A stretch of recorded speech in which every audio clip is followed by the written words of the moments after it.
Your call has been forwarded to an automatic voice message system. Matt Horn is not available. At the tone, please record your message. When you have finished recording, you may hang up or press 1 for more options. It was always going to end like this. All your hard work, all your sacrifice, only sped up the process.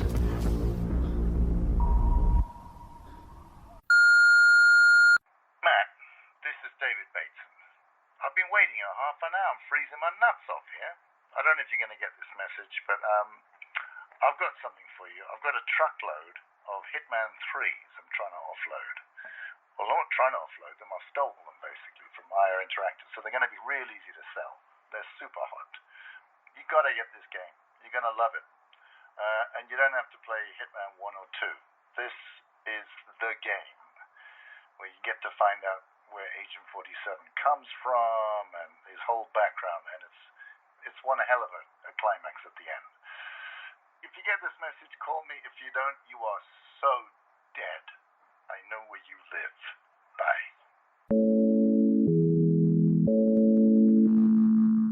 On the line, we have David Bateson talking to us from... Where are you talking to us from, David?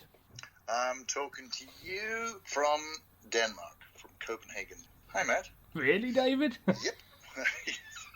Well, what a surprise. Yeah.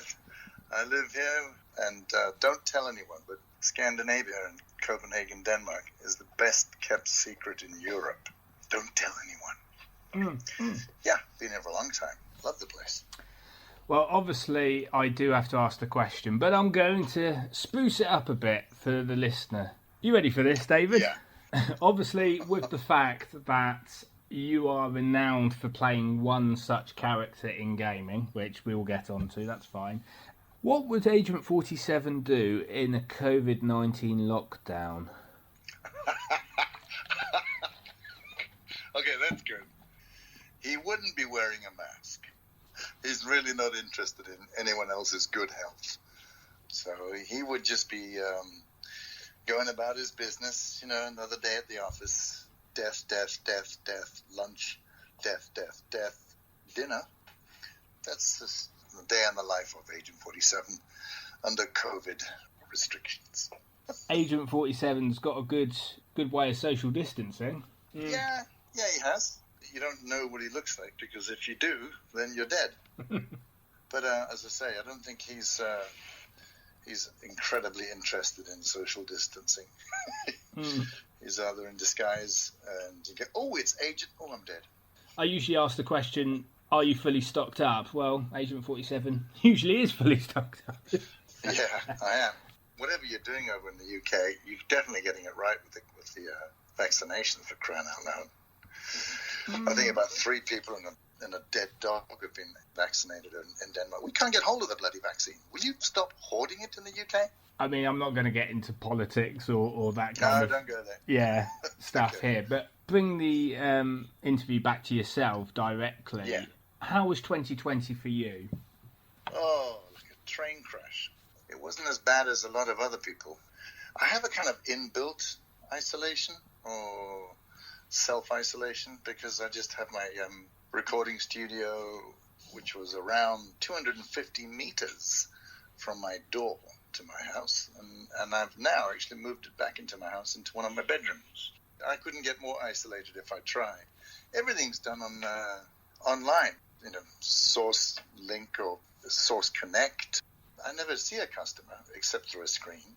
I just record remotely. So it's a kind of a lonely life, but it didn't crash and hit a bridge or whatever that expression is until about the summer of last year. And then I think all the production companies kind of ran dry for voice work for a while. In fact, Denmark closed on like the 11th or 12th of March last year. I mean, just shut down. I don't know when the shit hit the fan for you guys in the UK, but when it did, I never got so much work in my entire life for the next month. It's like the voiceover industry just went, everything's closing down. Call David, give him work now. And I just worked literally around the clock. It was insane.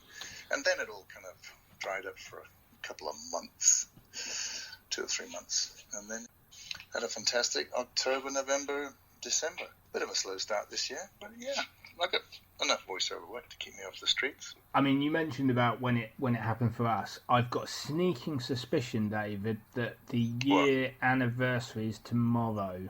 Oh. Well, in Denmark, it was March 12th. We were shut down. They've just been talking about it. Yeah, because you were a little bit slow. Excuse me for saying it. You did a bit of an American. You did that Trump number. You know, what's COVID? It's just a flu. It'll be over by the spring. And then I think Boris woke up and went, oh, people are dying. What's it like now, by the way?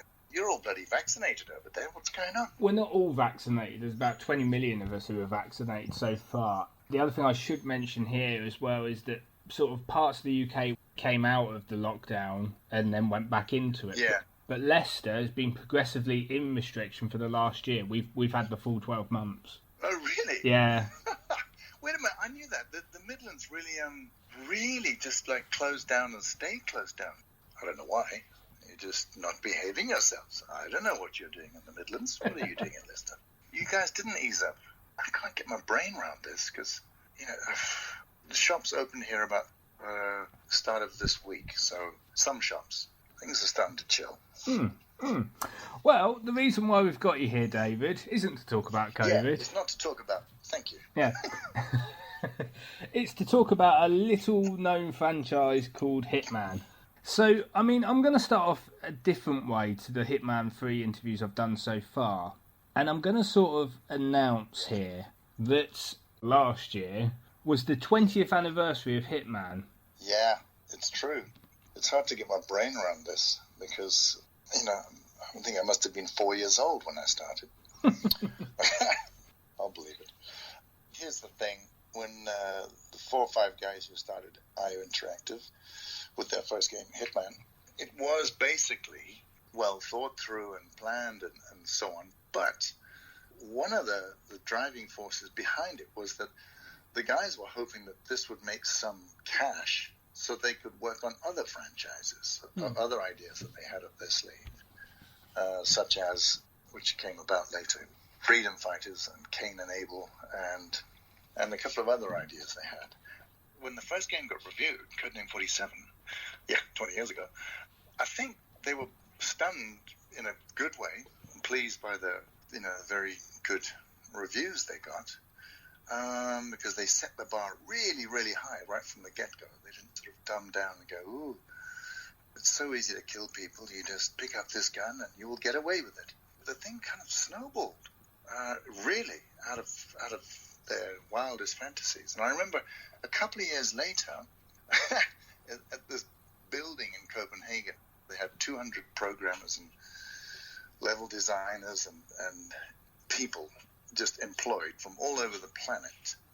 And I remember seeing the CEO, and he had this kind of stunned look on his face. And I remember going over to him and saying, you look a bit like, you know, you've been hit around the head.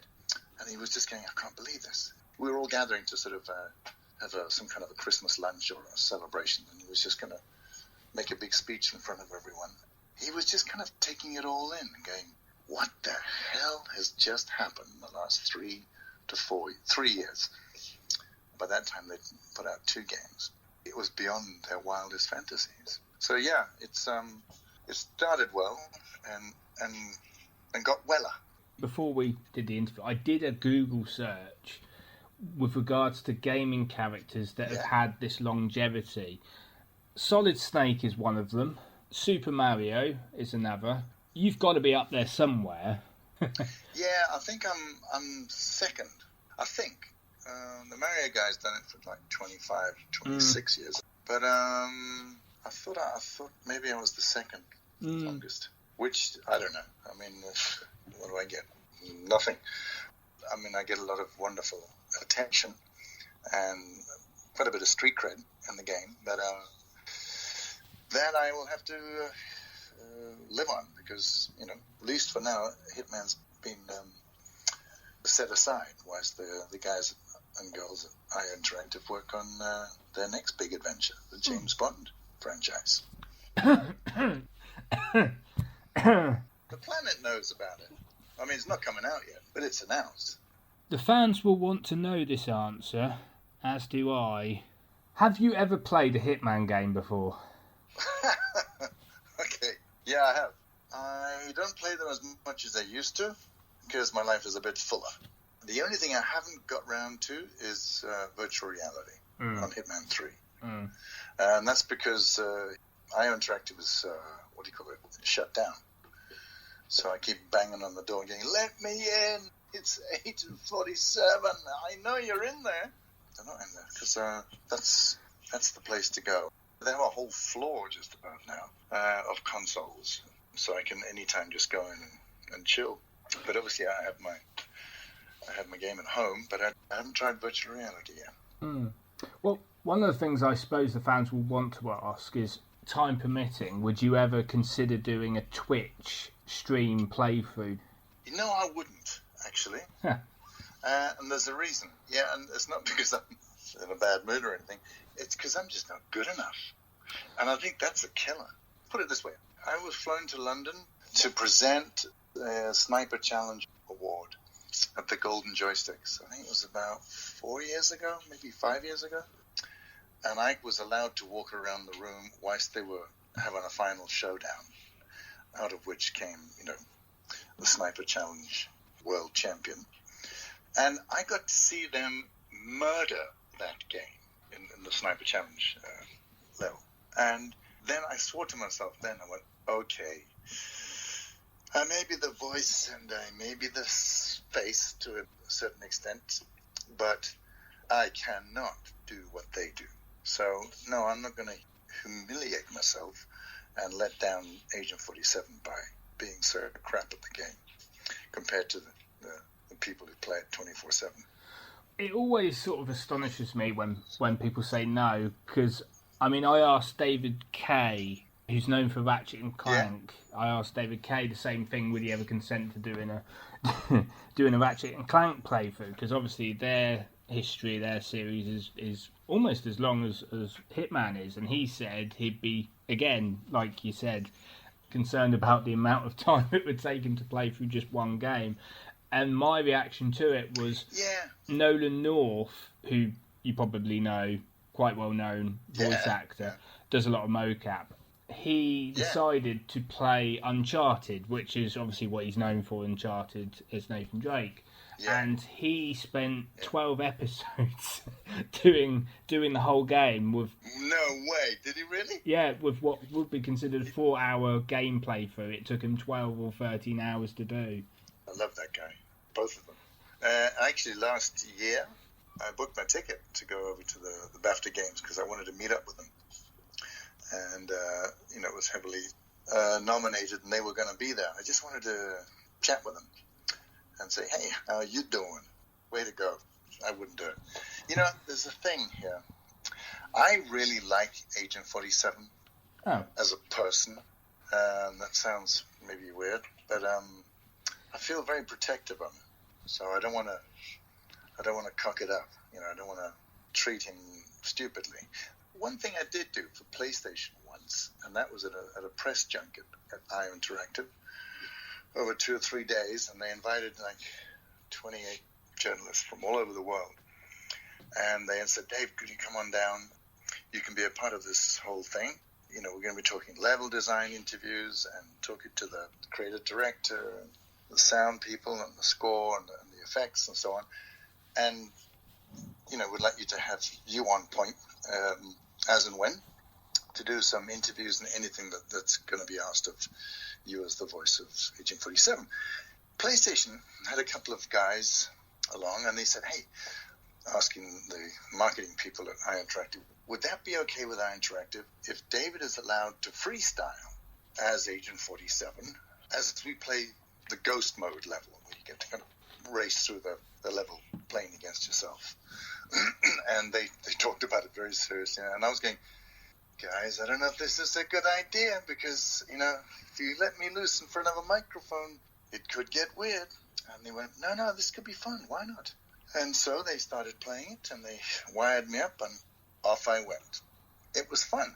The results kind of went viral afterwards and everyone had a good laugh. And I said to them, okay, I did it in the character of Agent 47, but I was having fun. It worked out. But I wouldn't like to do it in a serious way and not do him well, not do him justice. That's what I mean. You know, he's way too good for it. Now I'm going to ask the biggest question you'll probably have a oh my god answer to. You ready? Bring it up. Why do you think the Hitman series is so popular? Damn, that's a good question. I wasn't expecting that. I think two things. I think, getting back to what I mentioned earlier on, I think it's never, ever dumbed down. It really demands a lot of the player, which is why I have such respect for the fans, because they've really been pushed and pulled through all the hoops and whistles and bells that IO Interactive can throw at the player. It is not easy. It doesn't just work to kind of attack the game and try and do a Rambo and kill as many people. It just doesn't work that way. The level of skill has made the game intriguing for the fans, who are all well-versed in single-person shooters. The other side of it, I think, has got something to do with me. And I say think because I can never really know. I can only see it from inside my own head. I don't know if the writers at IO Interactive, because we've all sort of grown up together, I don't know if they're writing a line thinking, oh, David will say this line really well, because we know how he'll say it. Or all together, we have really got to know this guy, Agent 47, who we care about tremendously. And that, somewhere in the sort of recording and writing and creative process, has made this character genuinely real. Even though for someone who's, you know, a programmed test tube killer, there is some humanity there. And it matters when he says something or when things happen. How did this come about? Is it the sound of the voice? Is it the music? Is it the graphics? Is it the storyline? Or is it the difficulty? It's a kind of melting pot of the whole thing. But there's somewhere, I think, my humanity as an actor or voice actor has helped flesh him out as a personality. It's the secondary thing. I think the first part is the level of difficulty that the fans have been put through, and you know the sheer technology of the game. So yeah, that's the kind of long-winded answer to actually a very clever question. I mean, I was actually going to throw at you about the fact that isn't it culturally adaptive? Did you go to university or what? Yeah, I did. But the thing is, it's had 20 years, and whilst series like Super Mario, for example, are all for sort of kids, I suppose with Hitman, you've had 20 years to sort of have a progressive storyline, which, let's be honest, it has been rebooted once, and by doing that, it has become culturally adaptive. I hadn't thought of it in those terms, but I think they've been clever in appealing to the broad cross-section of Hitman fans, of Hitman players. You know, this started off in a country, let's face it, Denmark is 5.7 million people. And they're making a game, and they're going, okay, it's going to be in English, and we're going to set the bar very high, so it's going to thin out the crowd right from the get-go. What are our ambitions? And I think, getting back to that guy, the CEO, Flosser, he, I think, was stunned on behalf of all of them that it had taken off to that extent. It had just gone off the scale. So how much of it was planned and how much has just kind of grown because of the fans have just latched onto it. Every time I go to a gaming convention of sorts, I am humbled by the players' reaction and just how insanely dedicated they are to the game, to the franchise. And once, on one occasion, I saw the then owners of IO Interactive back at the EGX in Birmingham. I think it was 2015. I saw them, we're talking like a bunch of suits, really kind of take a body punch. They just went, do we own this? Oh my God, you know. They got a real surprise by seeing the fan base up close and personal when we did a kind of meet and greet thing. And that element, it's very hard to kind of, what's the word? I don't know what the word is. It's very hard to calculate or to kind of predict. But, okay, now I've got fans who contact me and say, listen, my own children are playing this game. That's off the scale. Okay, I've got 3 daughters and 2 of them play it. And that's a bit weird. Dad, it's so cool hearing your voice in my head as I strangle this guy from behind. Something's a bit wrong with this picture. Other than that, I'm just blown away that whatever that cocktail of the game being so kind of hard from the get-go, or the technology advancement, or something about the personality, whatever it is, it definitely, in my opinion, has been greater than what was expected, what was anticipated, and what was planned. Way to go, fans. They've made it what it is. Mm-hmm. Before we go into Hitman 3, obviously I do need to say that the Hitman series has also spawned, and before I go further with this, I didn't know until doing Hitman 3 interviews that there were 2 live-action films. I only thought there was the one, but there are in fact 2 Hitman films. Yeah. And the travesty is that you're not in either. Usually I would have thought that they would have had some sort of cameo-esque type role, sort of like a man who just walks past. Yeah, done an Alfred Hitchcock number. But no, sadly not. Yeah, that's just the way it is. I came close on the first one, and that was sadly partly due to the late, great Paul Walker's unfortunate passing.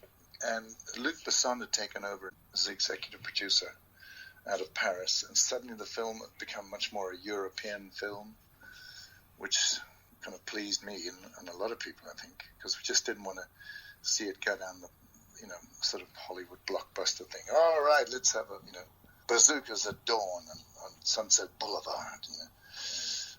It's called The Silent Assassin. So there was hope there, and I heard back that he was interested, Luc Besson, because they'd run quite a big campaign about him being a legend, being unknown. No one knows what he looks like and all that stuff. So that opened up a few doors, and then there were a few other things. The guy who was the main villain literally was my neighbor, Ulrich Thompson, and we had the same bloody agent. I looked into his garden, and then the final thing that came into play was that the film was shooting in South Africa. And I'm going, I come from South Africa. Do I have to join the dots? But still, 20th Century was paying the bill. And they went, David who? And that's how Hollywood works. So, I respect that. They were shooting Deadwood series for 20th Century, and Timothy Oliphant was in the Deadwood series. So didn't have far to go. So that's just how it works. Given the fact it's one of those characters that you have, it's you've put all your blood and sweat and tears into it. It's something that you're fond of as an actor. Yeah. What did you think of the films? Well, yeah, I got into trouble for this. And here's the thing, just recently, about literally last week, no kidding, I watched some of the first Hitman film again, because I did an interview last week. A question came up about who was the better of the 2 playing Agent 47. And then I read some of the comments that came out afterwards, and obviously there was an overriding feeling, oh no, man, they suck. But there was a lot of goodwill about the first film. I was pleasantly surprised, because remember, it was bloody well made.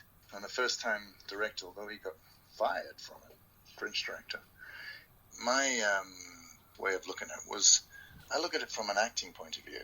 And no matter what the storyline is, they're all actors just doing their best, obviously.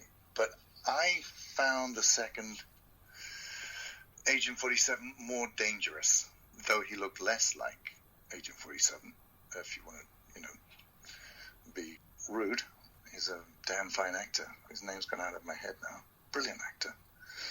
The first film, I think, was kind of better action sequences and stuff. It was a bit weird with the love interest stuff that they try to brew up. That's, again, Hollywood. But no offense to Timothy Oliphant, he did a brilliant job. I preferred the second Agent 47. It was more dangerous. It's a kind of mixed answer, really. Was it Rupert Friend, by the way? Yeah, it was. Yeah. And he was so bloody good in the Homeland series. You know, he'd already proved himself to be a CIA killer. What? Rupert Friend? You kind of got the feeling when he was in the room, he'd just going, okay, everyone, just run. Run now. It's not going to end well for you. And Timothy Oliphant looked brilliant. He was very loyal to the character. I just had a slight issue with him looking kind of a bit too young when he had his hairline, was removed to be the bald assassin. But no, he did a fine job. Well, I'm going to sort of slightly get into trouble now myself. And... Go for it. Get into trouble. Do it. Go on, do it. Push that baby off the cliff. I mean, obviously, the well-known franchises, the well-known gaming franchises, have all started to get series being produced by Netflix and Amazon Prime. Yeah. Could they do a Hitman one? I think they could. Well, they are already working on it in LA. But it's gone away. I don't know what's happened to it. But there is a TV series in the making. Either it's just been shelved, like a lot of productions, due to COVID, obviously, or they've run out of money or creativity or whatever. And I did hear that they want to offer me something in a cameo role capacity, but I don't know even if that's true. That's just what I've been told, and that would be fun. Oh, look, there he is, the weapons expert or whatever. I'll jump at it. I mean, it would be such a cool thing, and I think it will come about. In fact, it would be weird if it didn't come about. I think it's just been shelved. I don't see anything out there on IMDb in terms of it being in pre-production or anything at all. So it's just, as they say, gone away for the time being. As far as I know. Well, I mean, this is the word I don't like using in these interviews, which is multiverse. Does Hitman have its own multiverse, being in the fact that it's a reboot of a reboot of a reboot? Yeah, I don't know. I mean, I don't know what to say. It would be a brain-dead decision to drop Hitman as a franchise. Yeah. It's just a license to print money. So Hitman's definitely going to be there in the future. Yeah. I'm sure of it. Yeah. So obviously we get onto Hitman 3, which is obviously the newest instalment, released at the end of January. Obviously you'd done 2 already of the actual trilogy, the Assassination trilogy they called it, wasn't it? Yeah, the World of Assassination. Yeah. Which is basically, the one story arc. Yeah. Just split up into 3 films. Yeah. So my question for you, really, because obviously most of the time I usually say, what was it like working on the game? For you, was it like putting on a pair of slippers, basically, and saying, let's get to work? Well, yeah, in the sense that I felt I was, going to hang out and work with my friend, Tobias Reaper, Agent 47, who I know very well. So in that way, it felt very comfortable. But I was also really intrigued to see what was going to happen, because this, for me, was like my 8th game in 20 years. And I don't know how it ends until I got the 3rd script. Doing Hitman 1, oh, man, this is so cool. And then Hitman 2, oh, no, you can't stop me now. And then having to kind of count the days and months until they sent me the script for the 3rd film. And funny enough, in the past, I haven't normally had access to the whole story before we start the recording process, which in the last, 4 games at least, is a process that takes 4 to 6 months from my point of view in terms of recording. I'll do like a 4-hour sitting normally, and next time I'm called in, we'll do some pickups from the previous session. Things have changed, a couple of line rewrites, and then we'll do another level or so. So I never got to know what was going to happen, and I actually didn't want to know. The only thing I needed to know was what happened before. And that's fine by me. So I just get the lines for that scene and for that level, And I'm going, fine, don't tell me, la, la, la, la. I actually don't want to know. But when we got to Hitman 3, I was nearly kicking down the door and going, will you give me that script? I can't stand it any longer. I didn't know how this was going to end. So that was great. And obviously then I read it cover to cover. Okay, finally, good. I mean, with technology across the last 20 years or so, obviously it was in blocks and polygons in 2000 era, and then obviously subsequently you've had mocap, obviously, get introduced. Did you get to do any sort of mocap on the latter games?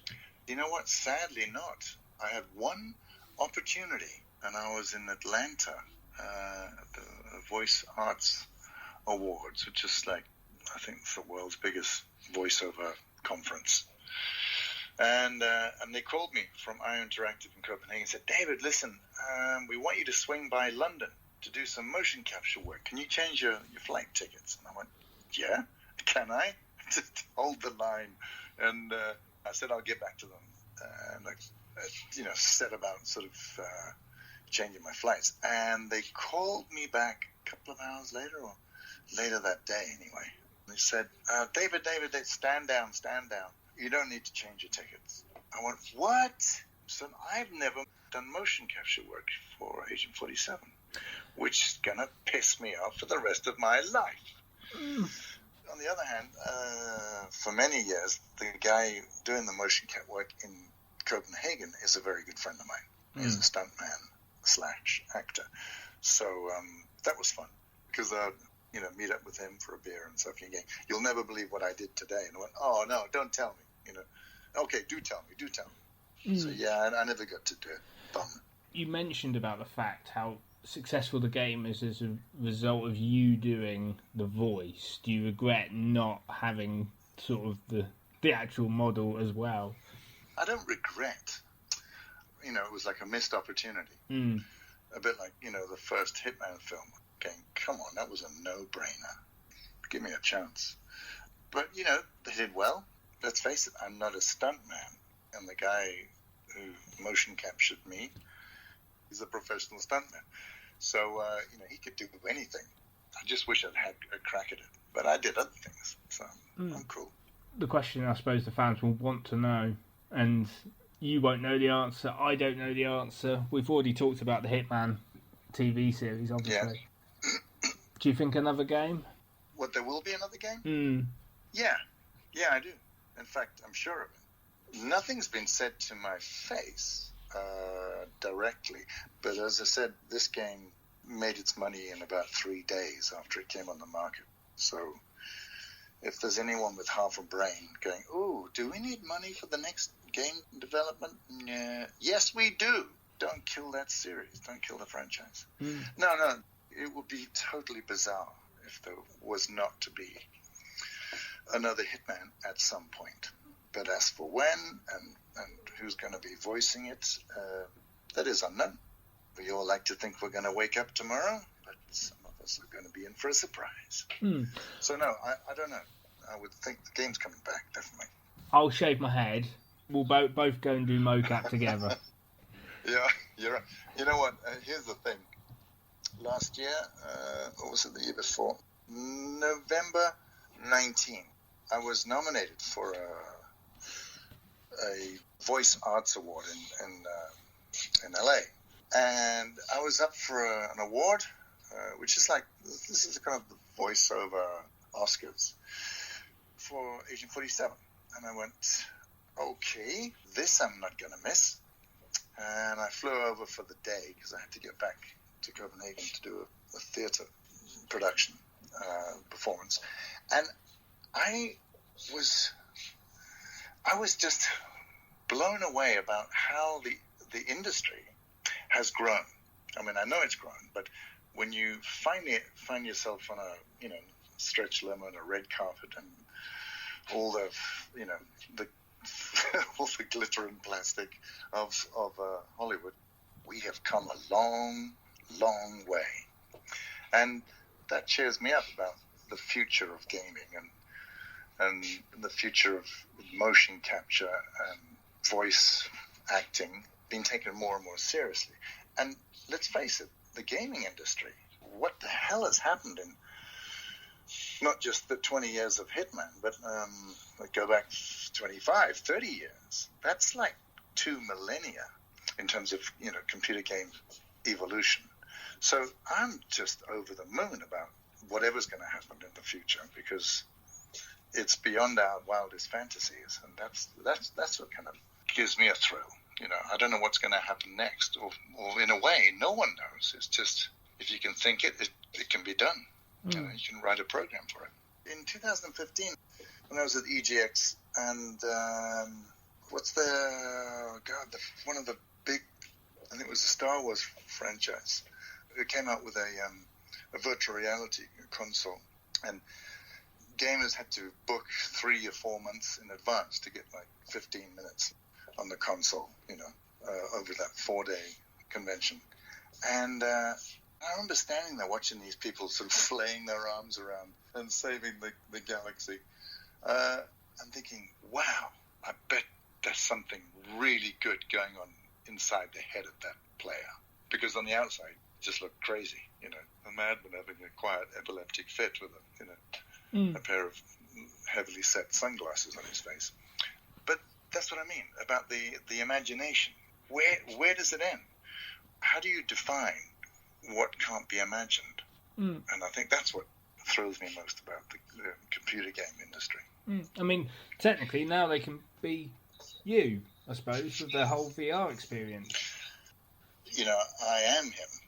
At the same time, I think also like I'm next to him. Like I know it's me and I'm voicing him, and I just know, no. Or even the writers or the director will say that to me, and they'll go, no. And 9 times out of 10, we will choose the right take together. I normally do 3 takes of every line. We end up choosing the same take, every time. So we're all in sync with what that person's like. But this will be really something different if I had the gloves on and the virtual reality glasses, and then I would be Agent 47. I'd probably never come back. Bye. Well, obviously, I do have to ask the question. Obviously, it's not just purely, integral to Hitman 3. It's across the board, across the whole 20 years you've been doing it. Yeah. Are there any sort of funny anecdotes you can share about the production of the franchise? A million things, really, but they're all kind of small, subtle, and sometimes, in a way, almost private moments. I think the best way of describing it is how other people see it. One thing, we had an elusive target in Hitman 2, which was Sean Bean, world-famous film actor and bloody brilliant. We were at the Paris Games together, and Warner Brothers then was distributing it, and they were doing a fantastic job in the sense that they just went totally Hollywood on it and hired a whole floor at the Le Bristol, a 5-star hotel in downtown Paris. And, we schmoozed and did interviews every 8 minutes. God nearly killed me. He was totally killing it. He just saying, this is what we do when we do a big PR stunt before a feature film's released. But what blew his socks off was when we came outside and there were 4 huge Fijians in smoking, black and white tuxedos. And they came up to us, I went, bloody hell, you look like a silhouette. And they went, oh, monsieur, we are going to be your bodyguards. I'm going, oh, okay. And I remember Sean Bean saying, no, I don't think that'll be necessary. Thinking, a bunch of gamers, all 14-year-old children, what's all this, And there were thousands, or hundreds at least, crowded outside the entrance to the hotel. And the limos, or the big black sort of vans, were called in one at a time when we were sort of bundled out through the door and racing behind these big Fijians and bundled into these vans. Sean Bean didn't even make it. So that was his first introduction to gaming fans. He just got accosted on the street and had to stop. When we got to the Paris Games, it was insane. I remember at one point, just before we were going to go on stage, because we were going to do some interview with some people from some I interacted. We had a level design, and we had a creative director and one other person, and Sean Bean obviously as the main attraction, and myself going, hey, I'm the ball guy. He was standing at the top of the steps backstage, and this French, host was going, Sean Bean, and the crowd went mental.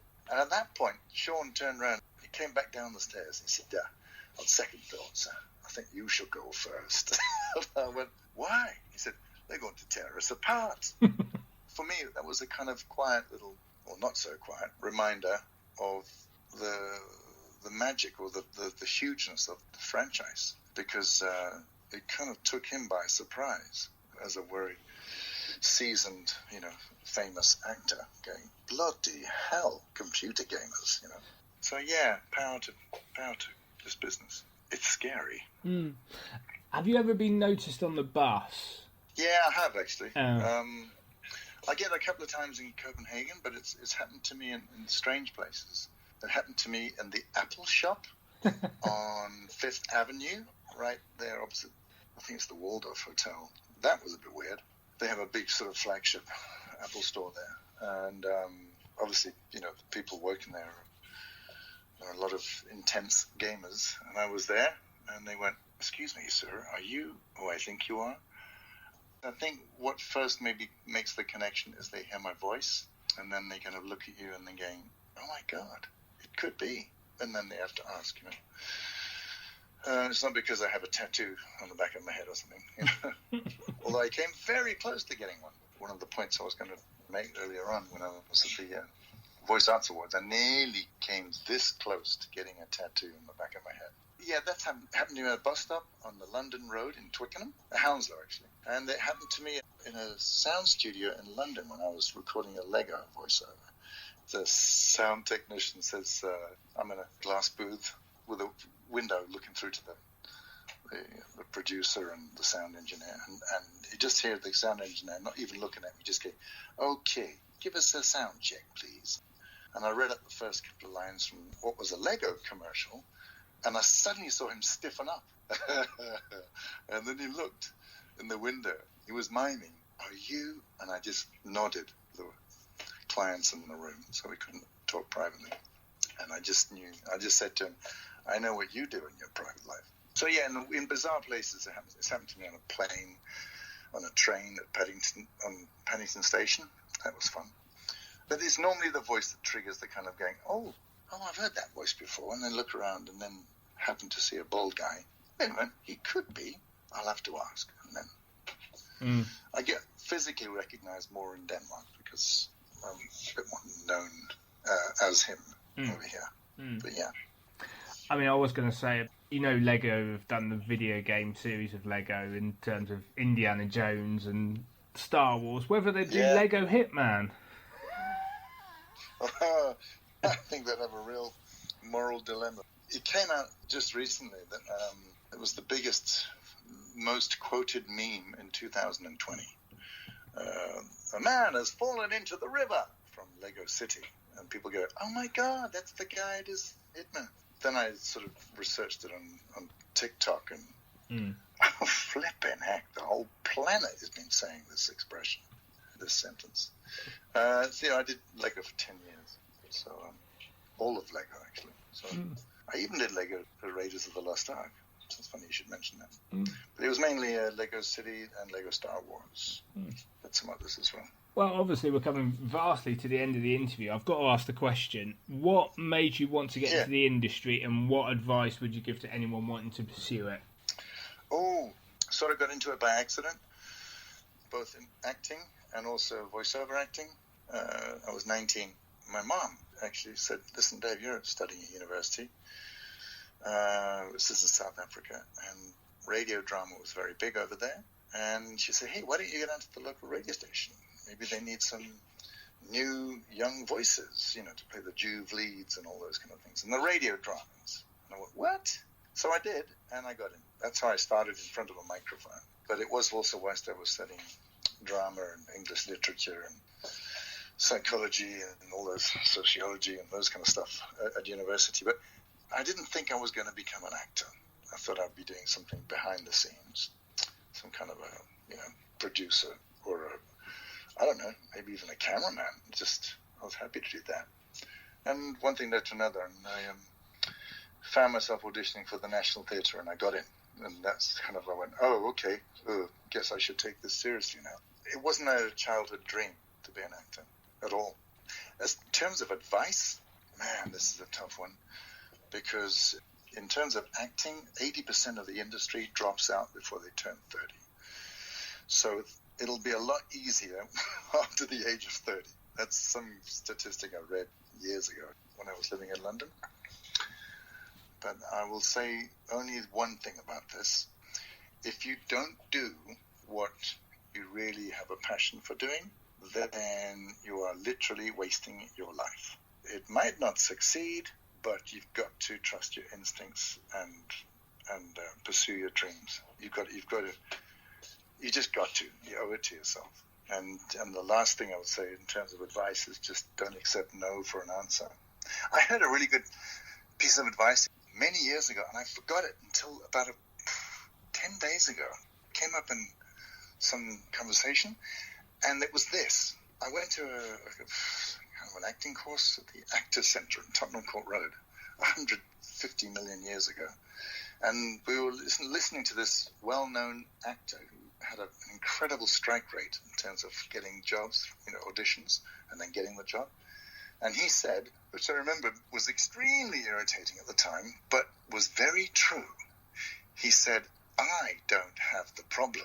When I go to an audition, I don't have the problem. They do. I'm going to help them with their problem. I'm going to solve their problem for them. And his attitude then changed from being desperate out-of-work actor to that of being actually nearly the person who was employing them. So psychologically, it just tricked his brain to not be nervous and just to get, okay, I've got this 5-minute audition or 10-minute audition. I'm going to just relax and give as best as I can, and I'm going to help them with their casting dilemma. And I went, okay, good advice. I should remember that. That's not the way you normally go in. You just go into an audition situation as a victim, sort of walking dead. Put me against the wall and shoot me and tell me I didn't get the job. Instead of going, I'm here to help you. Now, this is how I'm going to help you. And then you audition. So, yeah, if you're starting out, if it's voice acting or just acting, try and turn the psychological fear factor on its head. And I think it actually helps. That's what I do. The other thing as well is obviously I usually ask talented people who've got a legacy behind them, like yourself, David. Are there any roles that you haven't done yet that you would like to do? See, this question is would you want another game, or would you like to do something a bit different? No, actually, I would love another game. And even as we speak, there are things afoot. I have a London agent, a voice agent. We know that, I'm in the market now for obviously another gaming adventure. So who knows? I have another agent who's sort of banging my drum in Los Angeles. So who knows? But yeah, no, I'm definitely up for another gaming franchise. I'm ready to go. I love it because, as I said to you earlier, the possibilities are just endless. And okay, I can never hope to imagine to be involved in a game for such a long time again. But I love that kind of sense of endless fantasy that's possible in the gaming industry. That kind of really rocks my boat. And so yeah, I'm up for another game. You are an on-screen actor as well. We should mention that. I think one of the projects you were in was called Headhunter, which I found quite ironic. It took me a long time to realize that. What the hell? I'm in a film called I'm in another one called The Bodyguards. Yeah. I'm going, The Bodyguards? Bloody hell, I've killed so many bodyguards. What am I doing in this film and TV series? But yeah, I tend to play villains, which is fun. They're often a lot more fun than other parts. But you don't necessarily live a lot longer, or it doesn't normally end well for you. I'm shooting a TV series at the moment, which is a real challenge, because I'm playing a symphony orchestra conductor. He's a right pretentious twat. Tomorrow, Thursday, I've got a day's workshop for the conductor to teach me how to conduct. And then next week, I've got my last 2 days on the set, where I'm going to be conducting 106 musicians, the National Symphony Orchestra of Denmark. So that's going to make my blood pressure boil, because you're standing there in front of all these people going, okay, this could go horribly wrong. Please tell me there's another conductor just out of shot. Oh, thank God there is. Yeah. But yeah, so those things that kind of happen, in the business of acting, those challenges I love. So bring it on. If anyone's interested in becoming an actor, do it. Do it. Do it. Would some Matt Horn advice help you, David? Yeah. Bring it on. So obviously you are in a scene on Thursday, I think you said, which is conducting a symphony orchestra. You have a baton and you're sort of winging it around everywhere. Yeah. When you're conducting, just think of this moment, and remember I said it. When you're conducting the orchestra, just look at the people around you and think, sniper rifle, garroted.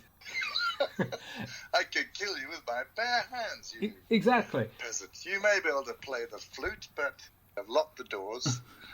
Now, do your best, because I'm going to kill the first banjo that gets it wrong. It'll be an adventure. I'm going to ask you as a final question, before we do the 1 minute plug, you mentioned about the fact, about a couple of minutes ago, that you always play villains. Yeah. Would you consider Agent 47 a villain? No way. I would call him a problem solver. And I've never been asked that question. I guess the closest to a villain in terms of Agent 47's personality is that, he kills people for a living. He takes money for killing people. But, no, he's not a villain. I mean, nowadays the idea of villain is a bit misshaped. There's a line now which is sort of blurred. And so, whilst you can be a villain, you can also be misguided and conflicted. Yeah, but I mean, I don't think he's a misunderstood, orphan that was left on the streets or was beaten by his parents. He was made. He was made to kill. For me, that removes the moral question. And here's the thing: getting back to assassins who are paid for, by their country, if it's the CIA, if it was Rupert Friend in Homeland, or if it was a MI5 guy called Mr. James, what's his name? 00. They're being trained and paid for by governments to make other people's hearts stop beating.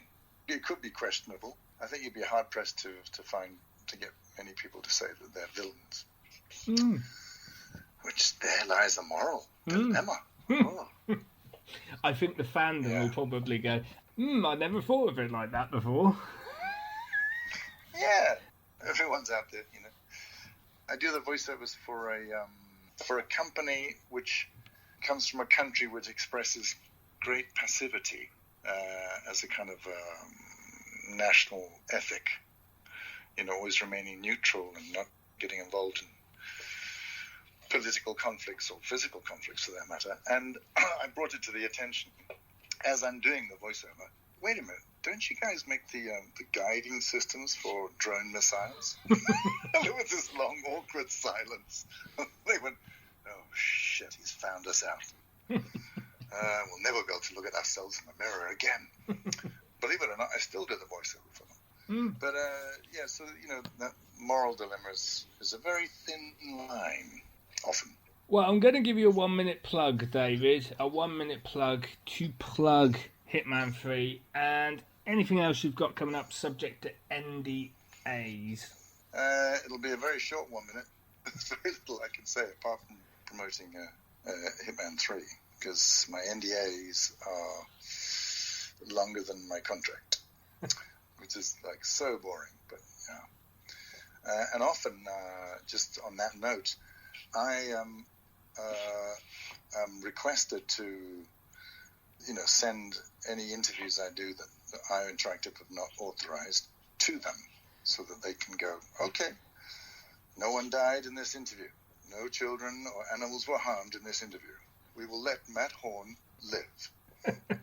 What I'm saying is, they know me well enough to know that I wouldn't now, but it's more a sensitive up to a premiere of a game where I could go and say something stupid like, the policeman did it. But I'm sure they would probably appreciate a heads up. This is David Bateson, otherwise known as Agent 47. I strongly encourage you to watch Hitman 3. Not only to watch it, but to play it from start to the end. If you don't, I will find you. And when I find you, I will kill you. To quote Liam Neeson in Taken. Well, it's been a pleasure interviewing you, David. Yeah, and likewise, really. Thanks for that. We'll have to get you back, David. Yeah, do. But just keep looking out there because you're going to be hearing from me. Or rather, what I'm up to. Probably sooner rather than later, but I can't say anything. So, yeah, I will have a reason to talk to you. Let's just put it like that. Thanks very much for your time, David. Pleasure. You take care, man. Bye-bye now. Bye now.